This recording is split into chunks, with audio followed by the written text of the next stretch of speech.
Hello नमस्ते। आज मसँग हुनुहुन्छ एकजना सर। आफ्नो परिचय दिनु न हाम्रो साथीहरूलाई। नमस्ते, मेरो नाम दिलेन्द्र मल्ल, घर चाहिँ रुकुम पश्चिम भन्नुभयो है। पश्चिम। अहिले तपाईँ के गर्दै हुनुहुन्छ नि त? अहिले चाहिँ अहिले त केही पनि छैन, यत्तिकै नै घरमै बसा अब योभन्दा पहिले चाहिँ केही गरिराखेको थिएँ। हजुर, के गर्दै हुनुहुन्थ्यो पहिला? पहिले चाहिँ सानोतिनो जब नै भनौँ, एउटा जागिरमै भएर काम गरेको हो। हाल चाहिँ अहिले त्यसमा पनि छैन, यस बाहिरतिर जाने के खुलाउनु मिल्छ? केमा गर्नुहुन्थ्यो पहिला? त्यस्तो मिल्छ खुलाउन चाहिँ। पहिले चाहिँ एउटा ललै भन्ने कि आफ्नै दिमाग लगाएर भन्ने एउटा त्यस्तै आउँदाखेरि पढ्दै जाँदाखेरि पढ्दाखेरि यता जागिर खान्न त भन्ने हो। हजुर, खाने भन्दाखेरि के खाने कसो गर्ने पनि थाहा हुन्थेन हामीलाई पहिले। हजुर, कसैले कि देखेपछि कसैले यो खानुपर्छ भनेपछि हिँड्ने मान्छे पहिले। त्यही भन्दै साथीले यसो कुरा गर्दा भर्ती हुन जान्न त भन्ने कुरा हो। अनि भनेपछि त्यसैको तयारी गर्दा सशस्त्र प्रहरी बलमा चाहिँ नाम लियो। तपाईँ सशस्त्रमा हुनुहुन्थ्यो? सशस्त्रमा। अनि अहिले केही गर्दैन भन्नुभयो, त्यो छोड्नुभयो त्यसो है? छोडेँ, अहिले चाहिँ छोडेर फेरि यत्तिकै छ, बाहिर भनेर कोसिस गरेर बसिरहेको। कस्तो मान्छेले यति मेहनत गरेर पढ्छ होइन, यति दुःख गर्छ, यसरी सजिलो हुँदैन नि त त्यो सरकारी उसमा नाम निकाल्न पनि। अनि तपाईँले त्यस्तो मेहनतलाई त्यसरी कसरी त्याग गर्नुभयो त? कसरी त्यो छोड्नुभयो त फेरि? त्यो चाहिँ यस्तो हुँदो रहेछ, मान्छे आफूले चाहिँ आफूलाई नपऱ्यो थाहा हुँदो रहेछ त्यो कुरा चाहिँ। हेर्दाखेरि जागिर हो, धेरै राम्रो छ भन्ने हुन्छ बाहिर, अनुभव नभोगेकोहरूलाई। हामी भोग्ने मान्छेलाई थाहा हुन्छ त्यसको वास्तविक पीडा फेरि। त्यही भएर मात्र भनेर मात्र अरूले त्यो पीडा त बुझ्दैन फेरि पनि। यसो हामीले भोगेकोलाई मात्रै थाहा हुन्छ। त्यही भएर यसो त्यो भित्र जागिर खाँदाखेरि र बाहिर कुनै ठाउँ यसो काम गरेर खाँदा अलिक फरक जस्तो देखिनँ मैले। लगभग एउटै लेभल जागिर खाएर पनि त्यही लेभलमै होला जस्तो लाग्यो। अर्थात् नर्मल्ली हाम्रो त्यसमा धेरै बच्चा पढाउन, खान र बस्न फ्यामिलीहरूलाई त्यही मात्रै निर्मल गुजारा गर्ने जस्तो लाग्यो मैले देखेँ। त्यसमा ग्रोथ चाहिँ नहुने भयो, पालन पोषण चाहिँ हुने भयो, गुजारा चाहिँ हुने भयो, अनि आफ्नो लाइफको ग्रोथ चाहिँ नहुने भयो। लाइफको ग्रोथ चाहिँ देखेन मैले चाहिँ। त्यस्तो कसैले खानेहरूले कसैलाई त होला मलाई ठिक छ यो जागिर मलाई पुग्छ भन्नेहरूलाई चाहिँ त्यो यथाकथा कसैलाई पुग्यो मलाई हुन्छ भने बस्ने होला। तर मेरो विचार मलाई चाहिँ त्यस्तो भएन। त्यसमा मेन समस्या भनेको त्यही पैसैकै भनौँ होइन त, राम्रोसँग कस्तो के रहेछ मेन समस्या? त्यही त भनौँ, ग्रोथ नहुने। ग्रोथ पैसा नै हो एउटा कुरा। फेरि अन्य जागिर सरकारी जबमा के हुन्छ होइन थाहा छैन। आफूले खाएकोमा चाहिँ पैसा भन्दा नि त्यहाँको नियम कानुन पनि अलिकति फरकै लाग्ने। त्यहाँको दुःख होइन देख्दा, त्यहाँको ड्युटी सबै हेर्दा बुझ्दा त्यो काम गरेर त्यो पैसा तलबलाई आफूलाई अलि चित्त बुझ्दो भएन। त्यसो भए अहिले हजुर बाहिरको लागि तयारी गर्दै हुनुहुन्छ? अहिले त्यही भएर अहिले चाहिँ बाहिरकै लागि तयारी गर्छु। प्रोसेसै नभएर 81 जागिर त्यसरी छोडेर चाहिँ बाहिरको तयारी गर्दैछु। बाहिरको पनि लगभग अन्तिम भइसकेको छ। अन्तिम भइसक्यो। के भन्नुहुन्छ त? जस्तै नेपालमै बसेर रोजगार गर्ने, नेपालमै बस्नुपर्छ भन्छ नि अहिलेको युवाहरू त। बाहिर नजाने, बाहिर धेरै प्लान भइसक्यो नि त मान्छेहरू। अझै पनि बाहिर यो हजुरले त झन् सरकारी जागिर खाएर पनि छोडेर पनि बाहिरको लागि तयारी गर्दै हुनुहुन्छ। के भन्नुहुन्छ त यो अहिलेको यङ जेनेरेसनलाई? अहिलेको भन्नाले सकभर त जागिर खानु नै राम्रो भन्छु मैले। जागिर खानु नेपालमै बस्नु राम्रो हो। यदि सक्दैन लास्टैमा पनि केही गरेर हुँदैन, सकिन त्यस भनेर मात्रै बाध्यताले जाने खोज्ने हो। नत्र भने सकेसम्म नेपालमै गर्ने भन्छु मैले पनि। एउटा जागिर भन्नाले पनि सरकारी जागिर, त्यसमा फेरि पेन्सन आफूले धेरै पैसा नकमाएले पछि बुढेसकालमा चाहिँ खाना बस्न कसैको गुजारा चाहिँ गर्न पर्दैन, कसैलाई गुहार गर्नु परेन, आफूलाई खाना बस्न चाहिँ पुग्छ। त्यो चाहिँ राम्रो छ। अब जागिर तपाईँले नै भन्नुभयो अब सरकारी जागिर खाँदा नै राम्रो भन्नुभयो, फेरि तपाईँले नै जब छोड्नुभयो, के कारण हो त फेरि? त्यो आर्थिक समस्या भएर कि कस्तो सामाजिक समस्या, कस्तो के हिसाबले तपाईँले छोड्नुभयो त जागिर? मेरो बुझाइ त मैले छोडे त चाहिँ मेन चाहिँ एउटा आर्थिक समस्या नै हो। मेन चाहिँ हजुर अलिकति मेरो चाहिँ सोचमा आर्थिक समस्या अलिकति मलाई यसले चाहिँ अलिक अपुग्नै हुन्छ, यसलाई चित्त बुझ्दो अलि लागेन मेरो विचारमा भएर मात्रै मैले त्यसरी छोडेँ। कसै अब होला नि, अब त्यसैले पनि मलाई ठिक छ पुग्छ, आर्थिक समस्या त्यस्तो धानिरहेको छु यही जागिरले भन्ने मान्छेलाई चाहिँ ठिकै छ। अब मैले फेरि ठिक छ भनेर कहिले पनि किन छोडेर गइस् भन्ने पनि मान्छे हुन्छ। कसैले आफूले अब खाएर छोडेर जाने अनि अरूलाई ठिक छ भन्ने नै हुन्छ। त्यो चाहिँ मेरो सोच चाहिँ आफ्नो अनुभव, तपाईँको अनुभव, मेरो अनुभव चाहिँ त्यो हो। अरूलाई चाहिँ सबै जागिर चाहिँ राम्रो हो भन्छु मैले पनि। तर अब आमा बुवासँग बस्ने, आफ्नो परिवारसँग बस्ने, थोरै भए पनि आफ्नै परिवार ठिक, त्यही बस अलिक ग्रोथ अलिक कम ढिलो हुने भयो। त्यही अलि आफूलाई चित्त बुझ्दो नहुने मान्छे मात्रै अलिकति त्यसरी जाने हो। अब मेरो चाहिँ त्यही भएर मात्रै मैले पनि छोडेको। नत्र भने अब सबै घर परिवार फ्यामिली नेपालमै बस्ने त्यो चाहिँ राम्रो छ। ठिकै छ। अनि परिवारलाई कसरी सम्झिनुहुन्छ नि तपाईँ? परिवार भनेको के हो जस्तो लाग्छ तपाईँले? परिवार त एकदम त्यो चाहिँ परिवार त झन् फर्स्ट रूपमा परिवार नै सम्झिनुपर्छ। पैसामा अहिले छोडेर बरु विदेश भने नि। हजुर। अब एउटा कुरा अहिले देशमा यस्तै अवस्था भएर पो म पैसा ठुलो लगाएर जान खोजेको। अब त्यो हेर्दा त परिवार नै ठुलो हो। फेरि एउटा कुरा त अब हाम्रो समाजमा अब यताउता बस्नलाई खानलाई सबै अब घरमै बसेर अलिक गाह्रो हुने भएर पो बाध्य त परिवार छोड्नुपर्छ। नत्र भने चाहिँ परिवार नै राम्रो हो। घरमै बसेर खान बस्न, परिवारसँग घुलमिल भएर बस्न, त्योभन्दा अरू चाहिँ उपयुक्त मैले मान्दैन। जस्तै अब तपाईँ बाहिर जाने भन्नुहुन्छ होइन, अब बाहिर जानुहुन्छ, बाहिर गएर उतै बस्ने सोच छ कि यता आएर फेरि आफ्नो केही सिपहरू यहाँ नेपालमै सञ्चालन गरौँ, केही गरौँ भन्ने सोच छ? अब हामी देखिरहेको छौँ, अब बाहिर गएपछि विदेशै पलायन भइदिने, उतै बसिदिने, नेपाल नफर्किने, यस्तो छ नि त। कस्तो छ तपाईँको सोच? त्यो चाहिँ अब सकभर मेरो चाहिँ बाहिर बसेर नेपालमै आउने बस्ने, नेपालमै केही सिप प्रयोग गर्ने, नेपालमै लगानी गर्ने भन्ने चाहिँ छ छैन चाहिँ अब अहिलेसम्म अब गएको पनि छैन होइन। अब एउटा कुरा अब अहिले मेरो सोच त भयो, पछि अब अहिले मैले नेपालमा आएर लगानी गर्ने सोच त भने पनि फेरि उतै नआइदिने उ गर्ने भन्ने पनि केही सुविधा त्यस्तो बुझेपछि नआउन पनि सकिन्छ। अब त्यस्तो चाहिँ पछि समयमा थाहा होला त्यो उतै बस्ने भन्ने कुरा। अहिले तत्कालै चाहिँ पछि चाहिँ उता बसेर पनि नेपालमै आउने भन्ने माया चाहिँ नेपालकै लाग्छ। नेपालमै प्रयोग गर्ने भन्ने सोच छ अहिले चाहिँ नजाँदा।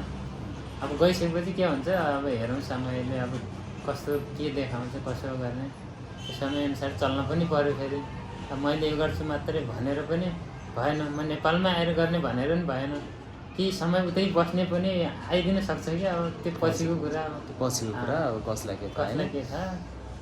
जस्तो तपाईँले आफ्नो साथीहरूको लैलैमा लागेर काम गरे भन्नुहुन्छ नि, त्यो सशस्त्रमा भर्ना भयो भन्नुहुन्छ होइन, त्यसलाई कसरी हेर्नुहुन्छ त? अब जस्तै हामी लैलैमा लागेर हाम्रो कस्तो भन्नाले हाम्रो यङ जेनेरेसनमा अझै पनि कति गोलहरू हुँदैन नि त, प्लान हुँदैन। त्यस्तो प्लान नभएर त्यस्तै भएर तपाईँ लैलैमा लाग्नुभयो होइन, साथीमा भर्ना पनि हुनुभयो, जागिर पनि खानुभयो।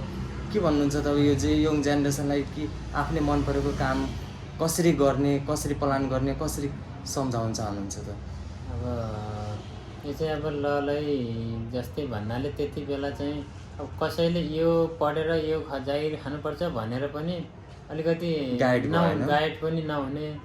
अब गाइड भए पनि त्यही अनुसार आफूले गर्नु पर्यो। फेरि त्यो मन जान्छ जाँदैन गाइड। हाम्रो नेपालमा अलि गाइडको अलिक कमी छ कि जस्तो गाइड पनि कमी। अब त्यही अनुसार गाइड अनुसारमै चल्न पनि पर्यो। फेरि म यो काम राम्रै भन्नुभएको छ, अब यो चाहिँ पढेर यो गर्नुपर्छ भनेर अभिभावक होइन बुवा आमाले छोराछोरीलाई भनेअनुसार छोराछोरीले अब त्यही अनुसार गरेपछि त राम्रो छ। अब बाबुआमाले ल यो पढ्ने यो गर्नुपर्छ भनेर लगाउने, छोराछोरीले अर्कोतिर ध्यान भयो भने त अब गाइड गरेर त भयो, दिन त गाइड दिए, सल्लाह सुझाव यो पढ्नुपर्छ यसरी लगान लगाएर पढाए। अब उसको दिमाग के भयो पढ्ने व्यक्तिको त्यो लाइनतिर भएन, अन्यतिर भयो भने पछि पनि फेरि त्यो काम भएन। गाइड गरेको एउटा गाइड गरे अनुसार जसले पनि भनेअनुसार म राम्रो छ यो गर्नुपर्छ भनेको, मेरो अगाडि अभिभावक अब त बुवा आमाले यसो भन्नुभएको छ भनेर त्यही सोचेर राम्रो लागेर गरेपछि चाहिँ त्यो राम्रो हो, सफल पनि भइन्छ। गाइड गरे अनुसार पनि अब काम पनि सफल हुन सक्यो। अब हुन चाहिँ मलाई पनि गाइड गरेकै हुन्। मलाई अब पहिला अब कृषि पढ्यो भने एसएससी पास गर्यो, अब त्यो चाहिँ गाइड अनुसार गरेको काम। अब कृषि पढेर सकाइयो, 15 महिना कोर्स सकाइयो। अब रुकुममै घरतिरै पढ्ने पहिले, रुकुममै पढाइ गरेँ। अनि लोकसेवा पढ्ने भन्ने भयो। अब पछाडि हाम्रो पराइतिर त्यतातिर अब लोकसेवा पढ्ने भन्ने, अब फेरि तराईतिर कतै झर्नु पऱ्यो, अब पढ्ने, ट्युसन लिने, क्लास लिने भन्ने कुरा आयो। अनि त्यो कुरा आउँदा म नेपालगञ्ज आएँ। नेपालगञ्ज झरेर अब लोकसेवा पढ्ने भन्ने कुरा अब कृषि जेटिएको लोकसेवा पढ्दै थिएँ। त्यसपछि 2 पटकसम्म पनि दिएँ मैले। त्यति बेला 2 पटक दिएँ, नाम निक्लेन, सफल भएन। अब त्यही दिँदा अब गाउँबाट अरू पनि अब भेटघाट हुन्छ। त्यो बिचमा त 2 पटक दिएसम्म कोही साथी आउँछ, कोहीले के भन्छ, अब कसैले नाम पनि निकालिसके, अब कसैले म पढि पनि रहेको थिएँ, दिइरहेको। अब अन्य के आयो भनेपछि अब यता यो फौजतिर भर्ना हुने साथीहरू आए। अब मैले लोकसेवा जता हुन्छ त्यतै गरौँ भन्ने जस्तो पनि हुन्छ हैन। अब 2 वर्ष पनि नाम निक्लेन, लोकसेवा दिएँ। अब उमेर पनि छ, फेरि उमेर हुँदै ट्राई गरौँ न भन्ने भयो। अरू त्यही भएर ललाई जस्तो भएको एकचोटि ट्राई गरिहालौँ न भन्ने भयो। अब मेरो सोचमा यो भर्ना हुन्छ, यो जागिर खान्छु भनेर भएन कि अरू आउँदा देखेर अलिकति मेरो सोच पनि त्यता गयो। त्यही एकचोटि ट्राई गरौँ भन्ने भयो। ल त्यही भएर नि अब त्यस्तै उता ललाई जस्तो साथीसँग लागे जस्तो उतातिर गयो। अब एउटा पढ्दाखेरि अब घरमा यसमा जागिर खान्छु भन्दा अब एउटा पढ्न पठाएछन्। अब केही हल्का एकपल्ट कुराकानी त भयो, तर पुरै अब यही गर्नुपर्छ जागिर खा भन्ने सल्लाह आएन मलाई। जे हुन्छ लोकसेवा कृषिकै नाम निकाल्नुपर्छ भन्ने कुरा आयो। त्यसपछि मैले घरमा पनि थाहै नदिएन अनि भनेन।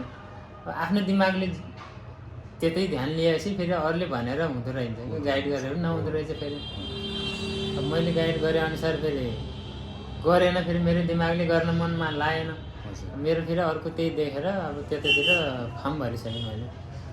फर्म भरेर अब सबै छनौट हुँदै गएपछि सफल हुँदै गयो, सबै चरणहरू पास गर्दै लास्टमा नाम पनि निक्ल्यो, सफल भयो। के भन्दा घरमा पनि थाहा थिएन फेरि म यो जागिर खाएर यसरी निकाल्यो भने पछि भने मैले, किनभने घरमा त पहिले यही गर्नुपर्छ भन्ने सल्लाह आएन। त्यो जसरी हुन्छ अब त्यतैतिर नजाने, अरू लोकसेवा पढ्ने, कृषितिरै राम्रो हुन्छ नाम निकाल्ने भन्ने कुरा थियो। अनि मैले अरू त्यस्तै साथीहरूबाट बुझेर नाम निकालेर पनि सफल भएपछि त अब ठिक छ, एउटा सरकारी जागिर पनि भयो भन्ने खुसी भयो। खुसी हो नि त, मान्छे कस्तो मेहनत गर्छ हैन।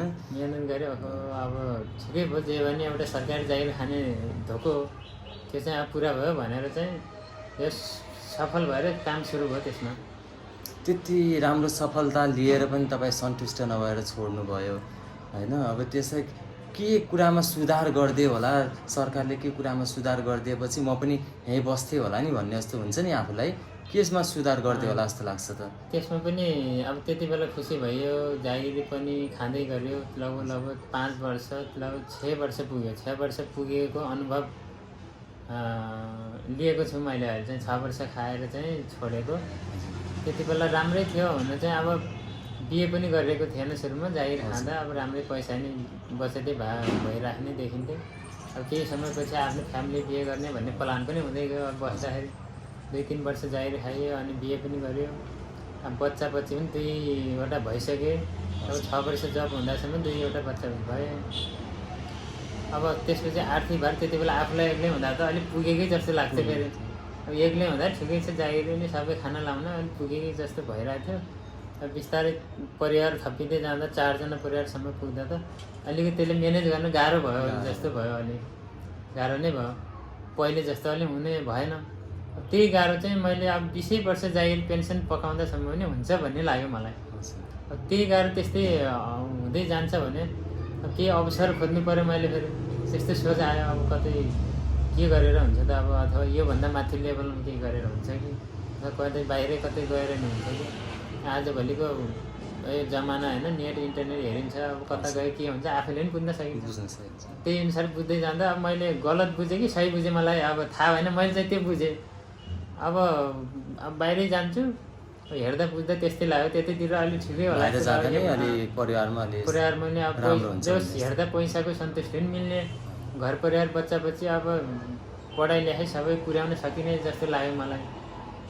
अब कस्तो हुन्छ खै अब पछि हेरौँ, त्यही अनुसारले चाहिँ अब सरकारले केमा सुधार गरिदिए म यहीँ बस्न सक्थेँ होला भन्ने जस्तो लाग्छ, त्यसमा जवाब दिनु भएन?